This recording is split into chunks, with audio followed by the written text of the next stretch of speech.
주인님, 최근에 뉴스 같은 거 보니까 저희 한때 막 전세 사기 엄청 유행했었잖아요. 근데 이게 사실 밖으로만 나오지가 않지. 전세 사기가 업그레이드 돼서 신종 전세 사기들이 요즘 또 엄청 많이 나온다고 하는데 이게 뭐예요? 맞아요. 저도 뉴스나 기사 같은 걸 많이 보는데 지역들에서 단체로 이제 전세 사기가 나가지고 위험해지는 경우들도 있었지만 지금은 조금씩 해가지고 계속해서 나오고 있어요. 그런데 그 사기의 수법이 너무나도 고도화되다 보니까 일반인들이 알아보기가 너무 어렵다는 거죠.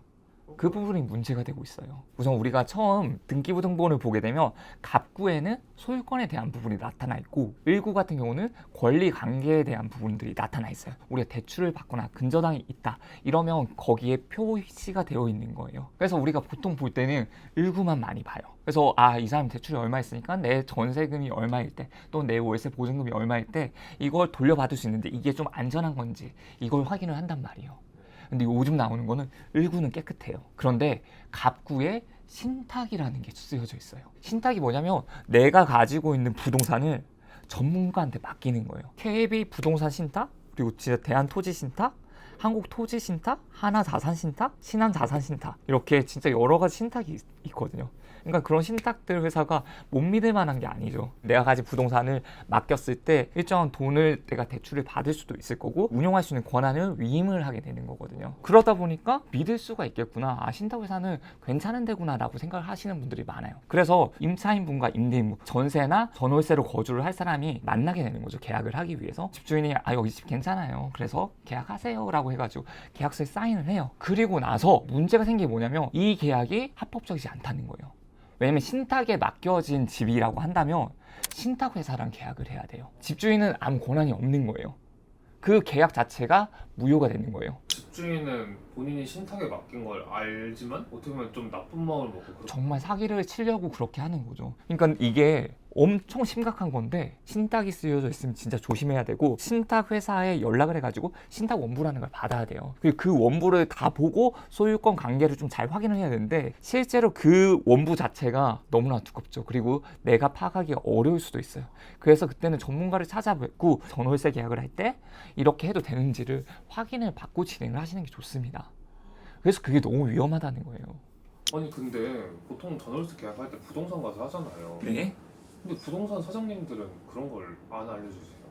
일단 신탁 관계에 대해서 그 부분이 워낙 조금 까다로운 부분들도 있고 잘 인지를 하지 못하고 이해를 하지 못하시는 분들도 있어요. 부동산 가서 그렇게 수수료 드리는 이유가 안전하게 계약하고 싶어서 하는 건데 일정 부분의 책임은 있는 걸로 알고 있습니다. 근데 그게 재판까지 가고 하게 되면 좀 힘든 상황이 발생을 할 수도 있잖아요. 그리고 정말 나쁜 마음을 먹은 부동산장님은 거기에 대해서 인지를 하지만 이야기를 고지를 하지 않겠죠. 왜냐면 계약을 해야 되는 거니까. 제가 어떤 일까지 봤냐면 여러 개의 아파트에서 집을 샀어요. 그리고 나서 그걸 신탁에다 맡기고 돈을 받았어요. 그런 다음에 그 집에 전세를 넣었던 거예요. 그리고 계약을 해서 계약금 받았겠죠. 돈 다 받았어요. 잔금까지. 그리고 나서 죄송한데 잠시 일주일만 딴 데 가 있을 수 있겠느냐. 이거 문제가 좀 생겨서 수리 같은 걸 좀 해야 되겠다라고 하고 나서 일주일 정도 동안 집을 비워요. 그럼 그 사이에 또 다른 사람을 넣는 거예요. 또 돈을 받은 다음에.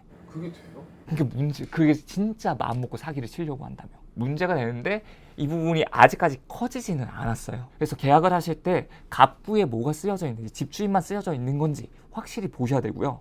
을구에 대출이 얼마만 껴져 있는지 이것도 확실하게 보셔야 된다는 겁니다. 자, 보세요. 우리가 원래 신탁이 없다고 한다면 보통은 원소유자, 임차인 간의 거래가 되는 거예요. 전세 보증금을 원소유자한테 전달을 하면 됩니다. 그런데 원소유자가 신탁 등기를 해서 신탁회사, 수탁자가 먼저 생기게 되잖아요. 신탁회사랑 거래를 해야 돼요. 그렇지 않으면 이 사람은 불법 점유로 퇴거 요청을 할 수 있는 거예요. 와 진짜 나빴다. 그러니까 진짜 나쁜 거예요, 진짜. 뉴스 보고 하는데 너무 화가 나서 알려드려야 되겠다 생각이 들더라고요. 이거 알려드리지 않으면 분명히 이걸 확인하지 않고 보는 사람들이 있을 테니까. 지금 전월세로 거주하고 계신 분들은 한번 확인해봐야 돼요. 문제가 없을 가능성도 높은데 정말 마음먹고 사기를 치시는 분들이 있으니까. 계약할 때 어떤 걸 확인해야지 이런 걸 피할 수 있는 거예요? 당연히 등기부등본을 자세히 보는 건 너무나 중요하고요. 그리고 집주인이 나에게 너무 친절하게 과도한 조건을 내건다. 너무 좋은 조건을 노트북을 선물로 준다거나 아니 월세 2달치를 없애준다거나 나는 이런 걸 바란 적이 없는데 과도하게 너무 잘해주는 경우들 있잖아요. 그런 게 있어요? 있어요. 진짜 조심해야 돼요. 전세가 왜 이 정도가 되는지를 봐야 되고 주변의 전세 시장 비슷한지 봐야 되는 거예요. 사기 수법이 워낙 다양하기 때문에 특히나 나한테 너무 친절하게 한다? 그러면 조금은 의심을 하셨으면 좋겠습니다. 일반인들이 전세 계약이나 월세 계약이나 매매 계약 할 때 좀 등기부등본은 어떻게 꼼꼼하게 볼 수 있는지도 좀 알려줄 수 있으실까요? 갑구를 보셨을 때 갑구에는 소유권이라고 했잖아요. 그 소유권은 사실 임대인 말고 그냥 집주인 말고 있으면 안 되는 거예요. 그게 다른 사람이 있다? 그러면 다른 사람의 권리관계가 분산이 될 수가 있겠구나. 그 다음에 을구에서 봐야 될 건 단어를 보시면 돼요. 단어 중에서 가등기, 가압류, 가처분 이런 단어들이 보인다. 가짜가 붙으면 좀 조심해야 된다. 없는 게 가장 좋다. 그리고 우리가 계약을 하고 나서 잔금을 할 때까지 시간이 남잖아요. 계약 직전에 이제 등기부등본을 봤을 거예요. 근데 계약을 할 때까지도 등기부등본이 그대로일 거란 보장은 없거든요. 그 사이에 등기부등본에 변동이 있는지를 봐야 돼요. 혹시라도 변화가 있으면 특약에다가 등기부등본에 변함이 없게끔 한다가 있어야 되는 거예요. 그렇게 해야지 이제 내가 계약을 할 때도 안전하게 계약을 하고 만약에 그 변동사항이 있게 되면 나는 계약을 파기할 수 있다 라는 부분이 명시가 되어 있는 게 좋습니다. 그리고 만약에 부동산 사장님께도 한번 물어보고 그 다음에 제가 링크에 커뮤니티를 하나 알려드리도록 할게요. 부동산 Q&A라는 게시판이 있는데 그 게시판에 저처럼 투자 경험들이 좀 많은 분들이 답변을 해주고 있거든요. 좀 고민이 되는 부분이 있으면 남겨주세요. 그리고 그 답변을 보고 만약 부동산 사장님의 답변이랑 그 답변이 다르다라고 한다면 조금 더 자세히 알아볼 필요가 있어요. 만약 일치한다면 좋죠. 그게 거의 맞을 테니까. 그래서 그런 식으로 확인을 해서 진행을 하시면 좋겠습니다. 돈 내야 되는 거 아니에요? 아니요. 당연히 무료죠. 무료로 지금 다 해드리고 있으니까 간단한 질문이라도 한번 남겨보시고 그 답변의 퀄리티를 한번 보세요. 그리고 나서 그게 믿음직하지 않다라고 하면 안 하시면 되는 거고 이거 괜찮은데 라고 하시면 부동산에 대한 궁금증이 생길 때마다 그 커뮤니티를 이용해 보시면 좋을 것 같습니다.